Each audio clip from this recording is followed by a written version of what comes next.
Hello बच्चों, welcome. बच्चों, आज आपका सब टॉपिक है आज आपका refraction of light by convex lens. ठीक, तो अब इसमें जो सब टॉपिक में पहला हेडिंग आपका बनाते हैं, dependence of the focal length of the lens upon the refractive index and radii of curvature of the surfaces of lens. ये हमने आपको लास्ट टर्न पर प्रूव करके बताया था। लास्ट टर्न पर हमने आपको ये प्रूव किया था।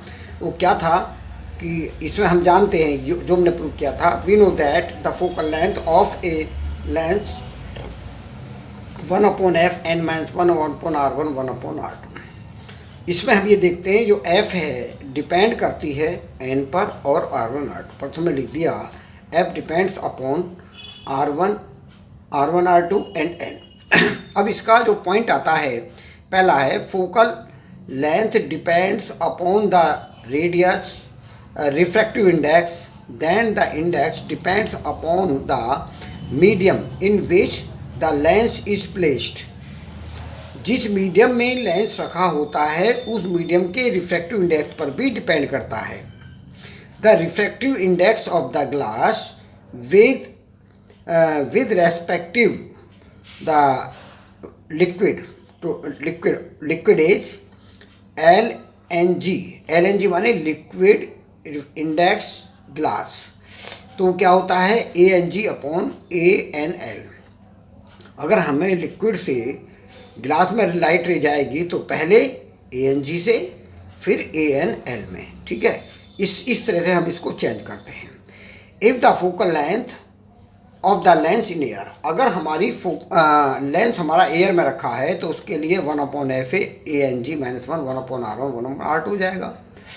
अगर हमारा लेंस किसी लिक्विड में रखा हुआ है तो 1/FL LNG -1 1/r1 1/r2 equation 2। दोनों को हम क्या कर देते हैं, डिवाइड कर देते हैं।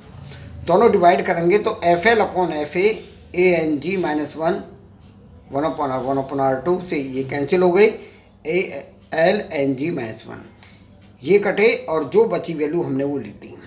अब हम ये देख रहे हैं FL और FA की वैल्यू हमेशा एक से ज़्यादा होती है, हमेशा ही ज़्यादा बड़ी होती है। Then FL always greater than FA। Liquid की हमेशा फोकल लेंथ एयर की फोकल लेंथ से हमेशा ज़्यादा रहती है। तो ये तो हमने इसका रिजल्ट बताया क्या इफेक्ट होता है। दूसरा पॉइंट होता है the focal length of depends upon the radius of curvature. तो जो फोकल लेंथ हमारी रेडियस ऑफ कर्वेचर पर डिपेंड करती है, तो focal length F depends upon R1 R2। जो R1 R2 के जो वैल्यू हैं उसको आगे चलते हैं। अब क्या चलते हैं आगे, तो for the double convex lens R1 is positive और R2 इज नेगेटिव। तो 1/f ये फॉर्मूले पर रखी हमने, तो ये आ गया। अब हमने कहा इफ़ डबल कॉनकेव हो तो R1 is negative R2 is positive. फिर मैं इन वैल्यू को हम ब्रेक करके हमारा माइनस साइन आ गया। तो इसका मतलब हो गया हमारी कॉन्वेक्स की जो फोकल लेंथ वो प्लस में मानी जाती है और कॉनकेव की जो फोकल लेंथ हमारी माइनस में होती है, इसलिए माइनस में हुआ है और ये प्लस में है। तो ये मैंने आपका डेरिवेशन पूरा करा दिया। ये बहुत इंपॉर्टेंट है, आता है। अगर इस पर न्यूमेरिकल आता है या ये आएगा, जरूर आएगा, किसी ये बच के नहीं कोई इसे रोक दे। ठीक है, ये आपको 2021 में रखा मिलेगा। अब दूसरा डेरिवेशन देखेंगे, expression for the combined focal length with two refractive index in the contact. हमने क्या करा, दो लेंस लिए, एक लेंस ये लिया, एक लेंस, दोनों को एक ही प्रिंसिपल एक्सिस पर रख दिया हमने। तो एक ही प्रिंसिपल एक्सिस दोनों को कंबाइन कर दिया, दो कॉन्वेक्स लेंसों को, और उसकी जो ऑब्जेक्ट हमने इसकी प्रिंसिपल फोकस से U डिस्टेंस पर हमने रख दिया। तो यहाँ से लाइट रे इंसिडेंट होती है और ये ऐसे आकर के तो L1 के थ्रू I डैश बनता है, जब L2 के साथ ये I बनता है। तो ये हमारा वर्चुअल इमेज होता है, ये रियल इमेज होती है। तो अब हम इसमें जो हमारी ये इमेज बनी है, तो पहले लेंस को हमने L1 कहा, दूसरे लेंस को हमने L2 कहा। तो अब हमने जो ये बता दिया कि इसकी फोकल लेंथ F1 होगी, इसकी फोकल लेंथ F2 होगी। तो दोनों की फोकल लेंथ अलग है। तो हमने ये बता दिया ऑब्जेक्ट ओ का लेंस 1 के थ्रू आई डैश, लेंस 2 के थ्रू आई बनता है। तो ये मैंने आपको एक इसकी मौखिक थ्योरी आपको बताई। अब इसे कैसे हम एक्सप्रेस करें। Let two convex lens L1 L2 are placed in contact with each other. There are focal length f1 f2 and object o dash is placed in principal axis at the distance u. ठीक है। Then in front of L1 I dash is the image of an object O formed. I dash image जो हमारी object O से बनती है। ठीक है। तो बाई L1 लेंस के थ्रू तो 1 upon F1 1 upon V dash 1 upon U तो फर्स्ट के लिए होगी। अब हमारी जो इमेज आई होती है, image I will have as virtual object, तो वर्चुअल ऑब्जेक्ट की तरह ही हमारी L2 के लिए काम करती है। तो अब इसकी सेकंड लेंस के लिए 1 upon F2 1 upon V 1 upon V dash हो जाएगा, इक्वेशन 2 हो जाएगी। अब दोनों को हम ऐड कर देंगे, दोनों क्या करेंगे ऐड। तो अब हम क्या करते हैं दोनों को ऐड कर देते हैं। जब ऐड करेंगे on adding equation 1 and 2 then we have 1 upon F1 1 upon F2, तो 1 अपॉन V डैश तो दोनों साइडों में ये तो कैंसिल हो गया, ये और ये बचा, हमने ये यहाँ लिख दिया।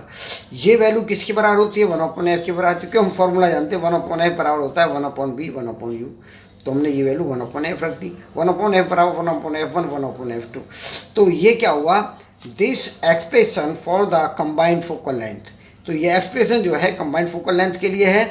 If L1 is convex length and L2 is concave, अगर हम एक को कॉन्वेक्स कर दें एक को कॉनकेव कर दें, कॉनकेव कर दें तो फोकल लेंथ हमारी होगी F1 F2 upon F2 minus F1। अब इसमें कंडीशन लेते हैं, यदि F1 बड़ी है F2 से तो F combined focal length negative होगी और वो कॉनकेव की तरह वर्क करेगा।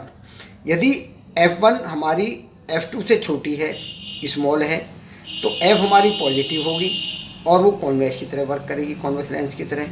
यदि हमारी फोकल लेंथ दोनों की इक्वल हैं तो वो F की वैल्यू इन्फिनिटी होगी और वो ओनली प्लेट की तरह वर्क, जैसे प्लेट होती है प्लेट का वर्क करती है उसी तरह से वो वर्क करेगी। तो इसका ये डेरिवेशन है। तो मैंने आपको ये बताया है कि F इक्वल टू ये F1 F2 अपॉन, हमने एक को कॉनकेव ले लिया एक को कॉन्वेक्स ले लिया, इसका हमने इस एलसीएम लेकर के ऐसा लिख दिया। तो हमने पहले बता दिया F1 बड़ा हो F2 से तो F नेगेटिव होगी तो कॉनकेव की तरह वर्क करेगा। यदि F1 F2 से छोटा है तो F पॉजिटिव होगा कंबाइंड और वो कॉन्वेक्स लेंस की तरह वर्क करेगा। यदि दोनों फोकल लेंथ बराबर कर दी तो F हमारी F इन्फिनिटी हो जाएगी और वो प्लेट की तरह वर्क करेगी। तो इस तरह का आपको ये क्वेश्चन आ सकता है, इम्पोर्टेंट है। मैं समझता हूँ जो मैंने आज पढ़ाया है आज के लेक्चर में आपको क्वेश्चन रखा मिलेगा, ऐसा नहीं हो सकता जो आज पढ़ाया वो पेपर में ना आए। Okay, that's all. हेलो बच्चों, होमवर्क में क्या करना है, कंप्लीट वर्क करना है। दूसरा लर्न इट, इसे याद करें। ओके, ये आपको जरूर करना है। ओके।